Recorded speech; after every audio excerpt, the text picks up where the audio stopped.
Iran Supreme Leader Ayatollah Ali Khamenei has just wrote a new book entitled Palestine. Now, it makes some controversial statements about the Jewish people as a whole, while clearly outlining a plan to destroy the nation of Israel. In the book, the Ayatollah shares his belief that Israel has no right to exist and claims his views are not based on any sort of anti-Semitism, but on what he calls well-established Islamic principles. Not surprising coming from a guy like that, who commonly refers to you and I and the rest of everyone else actually in this country as Satan.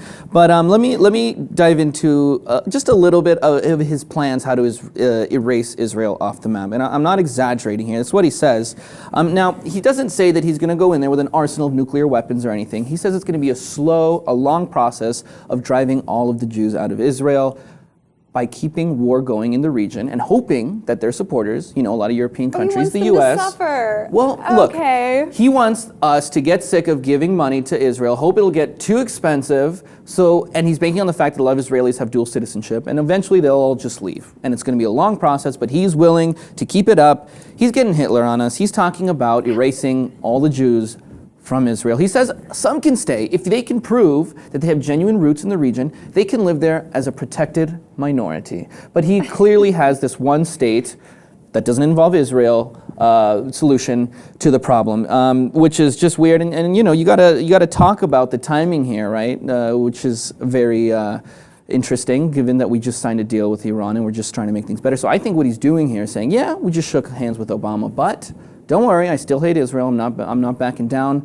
I'm still the same old Ayatollah that you love. That we all know and love. Yeah. I mean, look, buddy, you need to sit down and shut up. Nobody is going to take you seriously. I mean, not only that, but when you hear this in this country, like Christians would actually allow the demise of Israel to happen. I mean, he understandably might know the American base and the support for Israel that's here among the Christian community as well as other communities, but I don't see evangelicals letting that happen, as well as the Jewish state themselves. When Israel was created in 1948, Jewish homeland with a purpose. Jews would rather die than see that happen. I don't know whom he's speaking to other than his Iranian audience. Right, there. so I kind of, in the beginning, touched on the fact that this was not, on his part, he doesn't see this as anti-Semitism. These are well-established Islamic principles. Let me give you an example of one of his main Islamic principle that he's applying here, right?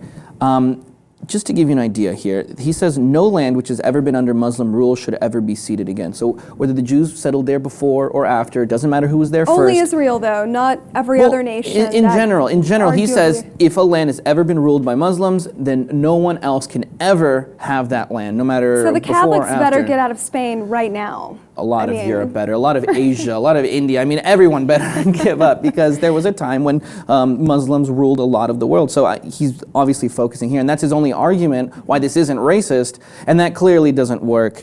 And the fact that he's putting it on well-established Islamic principles is making, I think, all the Muslims of the world look bad. And I'm sure they don't want to hear this kind of crap. Look, Nick, this scares me. Can I just interrupt you for a second? Go Because ahead. we heard, we hear neocons blustering. They want war with Iraq in some cases.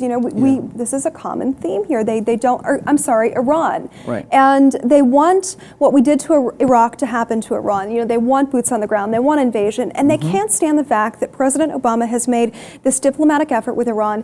And what this man is doing, the propaganda that's coming out, he's linking Israel. He's preying on the fears of people here, who don't support the president's plan, who also heavily support Israel. I'm wondering if there's not a larger motivation at play here, that he's attacking, that this is coming. The timing of it is suspect.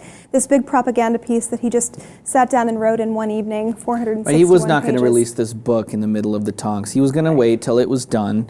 And so look, and now a lot of people are kind of saying, well, look, Obama, look who you're making friends with here, right? And I want to tell you guys a quote that Obama said today in a speech in front of 200 people at the American University. Here's what he said: "Let's not mince words. The choice we face is ultimately between diplomacy and some sort of war. Maybe not tomorrow, maybe not 3 months from now, but soon. How can we in good conscience justify war before we've tested a diplomatic agreement that achieves our objectives?" Boom, there you go. I mean, that should definitely speak to all the people that are criticizing Obama. And actually, Obama linked a lot of those Republicans who are against the deal with a lot of those Iranians in Iran who are against the deal as well, screaming death to America. How can we try to talk about war if we haven't tried a diplomatic solution, and I think ultimately that's what we need to do here, because this is a long, ongoing thing, and you're not just gonna, like you said, start another Iraq. That's not an option. How short-sighted do you have to have this be a party issue? We're talking about war with a country. This doesn't belong in a party. This is so much larger than Republican and Democrat here. We're talking about, again, it just irks me to think that a propaganda piece like this could have an impact. It's irritating me just a little. Yeah, definitely. Well, I'm sure it irritates a lot of people, the publishing of this book, but we want to know what you guys have to think. Was it a good idea to sign this deal? Does this book coming out now, after the deal's already been made, coming out blatantly saying that you want to wipe Israel off the map with actual plans to do it, was that a strategic move by the Ayatollah? Was it an FU to the US? Let us know in the comments below, and if you haven't already, subscribe to the Lib TV for more.